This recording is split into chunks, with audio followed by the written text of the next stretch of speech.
तो कैसे हैं आप लोग। मुझे उम्मीद है कि आप लोग बहुत ही अच्छे होंगे। नेफिया और जागन के एपिसोड नंबर 11 में आपका स्वागत है। एपिसोड में आगे जाने से पहले आपसे एक छोटी सी रिक्वेस्ट है कि प्लीज़ मेरे चैनल को सब्सक्राइब करें एंड मुझे सपोर्ट करें।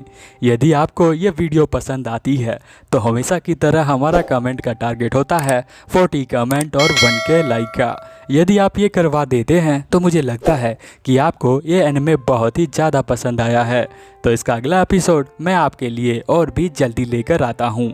चलिए अब ज़्यादा देर ना करते हुए इस एपिसोड को हम लोग स्टार्ट करते हैं। एपिसोड के स्टार्टिंग में हम लोग देखते हैं कि यहाँ पर जो राफेल होता है वो फोरवेल को बताता है कि तुम्हारे पिता जो थे वो बहुत ही ज़्यादा महान थे, उन्हें मैंने नहीं मारा है। यहाँ पर वो कहता है कि तुम्हारे डैड जो थे वो बहुत ही ज़्यादा पावरफुल थे। इस दुनिया के अंदर कोई भी एग्जिस्ट नहीं करता है जो तुम्हारे डैड का सामना कर सके। यहाँ फोरवेल कहती है तुम झूठ बोल रहे हो, मैंने देखा था तुम्हारे जैसे सोल्जर जो है मेरे डैड को लेकर गए थे फाइट के लिए। राफेल कहता है हाँ तुमने सही कहा, मैं जो हूँ तुम्हारे डैड के पास आया था हेल्प मांगने के लिए और मैं उनसे हेल्प चाहता था किसी को हराने के लिए। बट वो जो था हमारा दुश्मन एक डीमन था और डीमन पर विश्वास कोई भी नहीं करता इस दुनिया के अंदर, इसीलिए ये बात मैंने किसी को नहीं बताई। बट मेरा यकीन करो वहाँ पर बहुत सारे डीमन थे, अगर एक दो डीमन होते तो तुम्हारे डैड उन्हें बहुत ही आसानी से हरा देते। बट वहाँ पर डीमंस की फोर्स थी जो तुम्हारे डैड पर बुरी तरह से हमला कर रहे थे और इसीलिए तुम्हारे डैड उसी जंग के अंदर हार गए। और फिर यहाँ पर हमारा जो जागन होता है वो कहता है हाँ तुम सही कह रहे हो, क्योंकि मेरा भी सामना एक डीमन से हो चुका है। अब यहाँ पे वेलफोर जो है वो यकीन नहीं कर पाती है कि उसके डैड को यहाँ डीमंस ने मार दिया है। वो बहुत तेज गुस्सा हो जाती है और कहती है अब मैं किससे ज़्यादा हेट करूँ, उन डीमन से जिन्होंने मेरे डैड को मार दिया है। तो यहाँ पर रेफेल कहता है कि तुम्हें किसी को भी हेट करने की ज़रूरत नहीं है, तुम्हारे डैड जो हैं वो बहुत ही ज़्यादा महान थे, तो तुम्हें उनके ऊपर गर्व करना चाहिए, क्योंकि तुम्हारे डैड ने ही उन डीमन के सभी फोर्स को हराया था और उन्हें वापस धरती के अंदर समा दिया था। इसी वजह से आज हम सब लोग यहाँ पर जिंदा हैं। अगर तुम्हारे डैड नहीं होते तो ये दुनिया भी नहीं होती और तुम्हारे डैड के लिए मैं अपना सर भी कटवाने के लिए तैयार हूँ। मेरे साथी जो थे तुम्हारे डैड के पास गए थे हेल्प मांगने के लिए, तुम्हारे डैड ने उन सभी डीमंस को हरा दिया। बट उन डीमंस का सामना करने के लिए उन्होंने कहा कि वो मैं जो हूँ उनका ब्लड पी लूँ, उससे मुझे कुछ पावर मिलेगी, इसीलिए मैं उनका ब्लड पी रहा था। और तुमने मुझे ब्लड पीते हुए देख लिया तो तुम्हें लगा कि मैंने ही तुम्हारे डैड को मारा है, बट ऐसा बिल्कुल भी नहीं है। तुम्हारे डैड ने मुझे ऑर्डर दिया था और उनका ऑर्डर मेरे लिए एक ड्यूटी है और मैं अपना ड्यूटी पूरी तरह से। राफेल की इस बातों को पूरी तरह से ये सभी लोग सुन रहे होते हैं। चेस्ले भी यहीं पर होती है जो उसके बातों को सुन रही होती है। तभी बीच में यहाँ पर बार्बाटोस बोलता है कि तुमने जो है इतने स्कोरर की जान ले ली, उसके बारे में तुम्हारा क्या कहना है। वो आंसर देता उससे पहले ही हम देखते हैं जो महल का गार्डियन होता है वो दोबारा से खड़ा होने लग जाता है इनके ऊपर हमला करने के लिए। अब यहाँ पर जो हमारा जागन होता है वो सोचता है कि अब ये क्या हो रहा है, अब अगली बार इस बार तो मैं इसे पूरी तरह से ख़त्म कर दूंगा।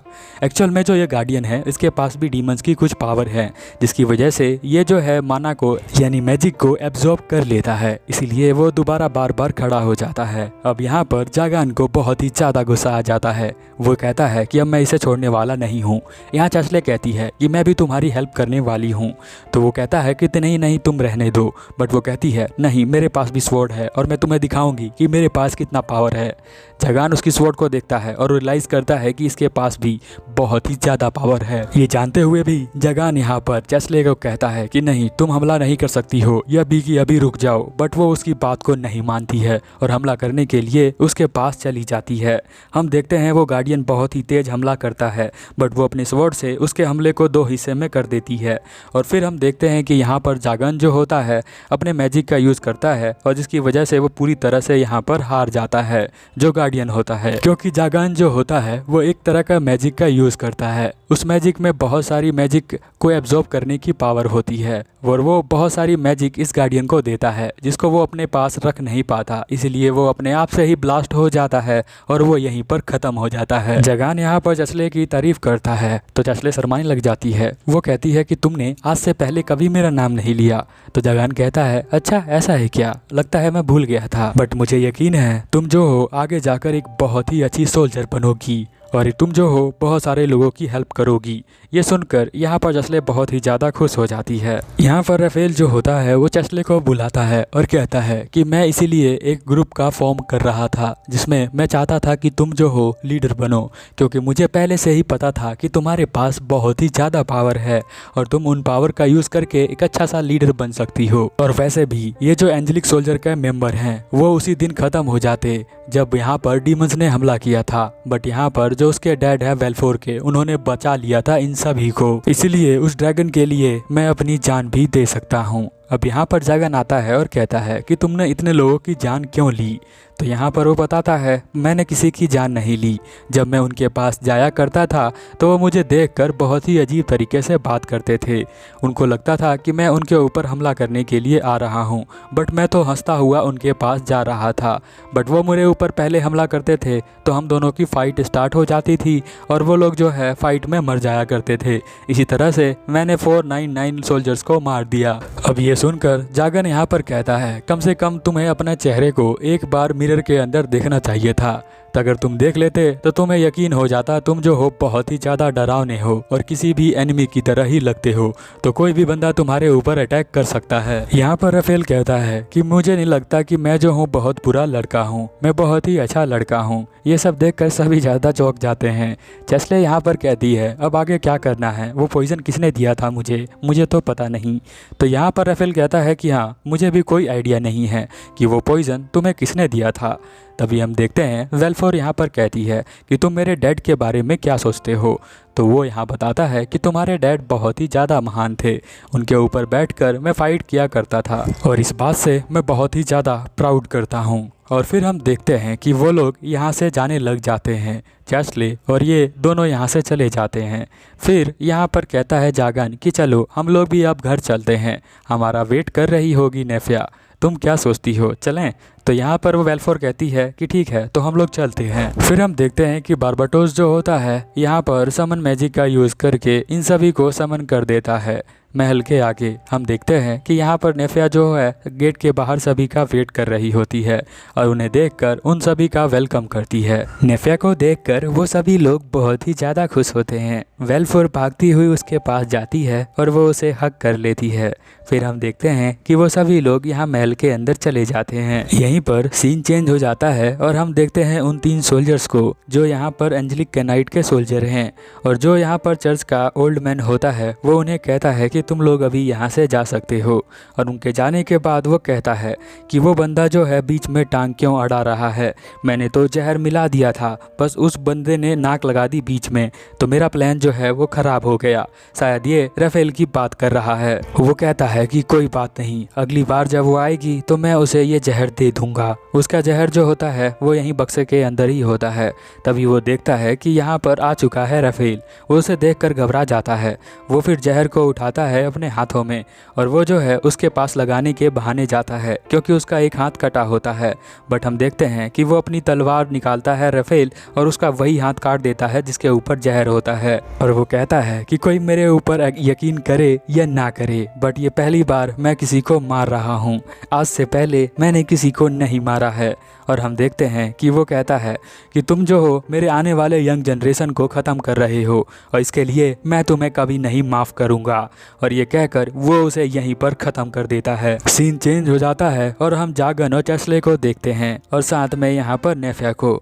यहाँ पर चेस्ले जो होती है वो चाय को पी रही होती है और यहाँ पर ड्रैगन कहता है कि अब तो तुम सभी फ्री हो गई हो और तुम जो भी चाहो वो कर सकती हो। तो यहाँ चेस्ले कहती है कि हाँ मैं दोबारा से अपना काम स्टार्ट कर दूँगी। यहाँ पर वो मजाक में कहता है कि तुम्हारे चाय में जहर है, तो वो घबरा जाती है और वो दोनों जो होते हैं हंसने लग जाते हैं। चेस्ले कहती है तुम लोग मेरा मजाक उड़ा रहे हो। तो यहाँ पर ड्रैगन कहता है बिल्कुल नहीं, मैं तो तुम्हें बताना चाहता हूँ कि जहर कहीं भी हो सकता है, तो तुम्हें अब से ध्यान से रहना चाहिए। फिर वो कहती है चलो फिर मैं चलती हूँ। और वो फिर वेलफोर से मिलती है और कहती है चलो मैं तुमसे दोबारा मिलूंगी। वेलफोर कहती है दोबारा आना चेस्ले। ये सुनकर वो बहुत ही ज़्यादा खुश हो जाती है क्योंकि चेस्ले को यहाँ पर नाम से कभी नहीं बुलाती है वेलफोर, इसीलिए वो पहली बार नाम से बुलाती है तो वो बहुत ही ज़्यादा खुश हो जाती है और यहाँ से जाने लग जाती है। तभी वो देखती है कि यहाँ पर जो राफेल है वो कहता है कि अगर तुम्हें किसी चीज़ की ज़रूरत हो तो तुम यहाँ पर आ जाना।